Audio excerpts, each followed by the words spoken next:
కోడలు సాగపోతుందా లేక నాకు 7 కొడుకులున్నారు ఒక కొడుకన్నా సాదుకోపోతాడా అని ముందు పెట్టిన సాగనుక ఇయ్యనని మా ప్రాణాలకైనా భయపడకుండా తండ్రి పాటు నీకు అభయం ఇస్తా ఉన్నాను. నా బిడ్డ పుట్టినాక 2 ప్రాణాలు చెప్పండి.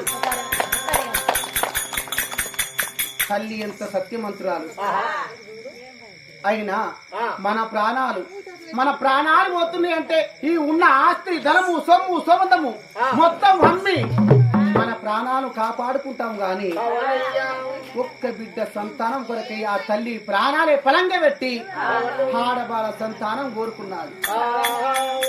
అమ్మా కనకావతి ఇక నీకు ఆడబాల సంతానం ఇస్తానని కచ్చపాల ఊపిదిసి పలపల మంతరిచి కొంగులు వేయంగానే ఒక్క బాలమావుడి పొలము పూవత్రి పూలు వచ్చాయి. అమ్మా కనకావతి ఇంటికి వెళ్ళిన తర్వాత వేడి నీళ్లలో ఈ పూవత్రి పూలు వేసుకొని స్థలవార స్నానాలు వాడండి. బంగారి బొట్టి గిన్నెలో ఈ బాలమావిడి పళ్ళు రసాలుగా చేసుకొని ఎప్పుడైతే నువ్వు అనుభవిస్తావో చక్కని యొక్క కుమార్తె జన్మిస్తుందమ్మా. తల్లి అటు నుంచి ఎవరు వస్తున్నారు చూడండి అని అటు చూడంగానే మాట్లాడు దేవుడు మాయమై ఆ ఎండికొండకే వెళ్ళిపోయాను. దేవుడు నాకు ఆడపిల్ల సంతానం ఇచ్చాడు.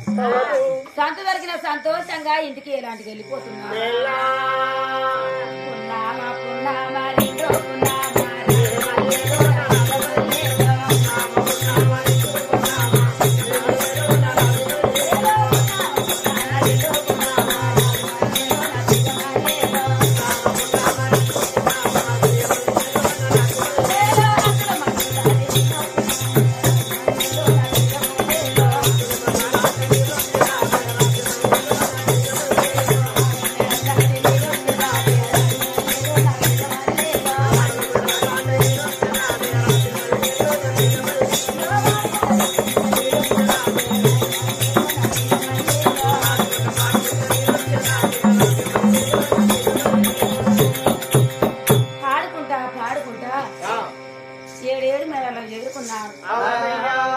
జాలారి బండపన దొరక మాడి తలనేరు కిందికి అడవగా యథాసురుడు వచ్చి రావంగా దేవుడిచ్చిన ఫలం చేత బట్టి దేవాన దేవుడు వాది చేసి అనుమగించావు.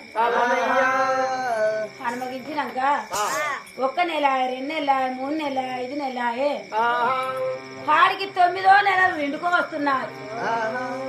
9 నెలలు రెండుక ముందే 6 నెలల సమయములా నా మాటలు ఎలాంటి ఆలోచన అంటే మరి నేను నా భర్త మరణమైపోతా. మరణమైనాక నా బిడ్డకు నా కొడుకు వరకట్నం ఇస్తాడో ఇయ్యడు అని 7 బొక్కెళ్ళ ధనం నా భర్తతో ఏమని చెప్తున్నాను. స్వామి కాపయ్య 7 కొడుకులున్నారు కానీ మనం 2 మరణమైనాక బిడ్డకు వరకట్నం ఇచ్చేదేమక ఇయ్యండి.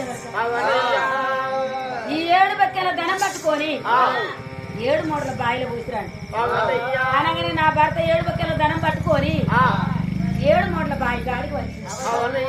7 మూటల బాయిలా ఆ ధనం పోసుకుంటే ఏమన్నాడు, ఓ తల్లి ధనమశవ నా కొడుకు 7 మూటల బాయి నా బిడ్డకు వరకట్నంగా ఇస్తాడు.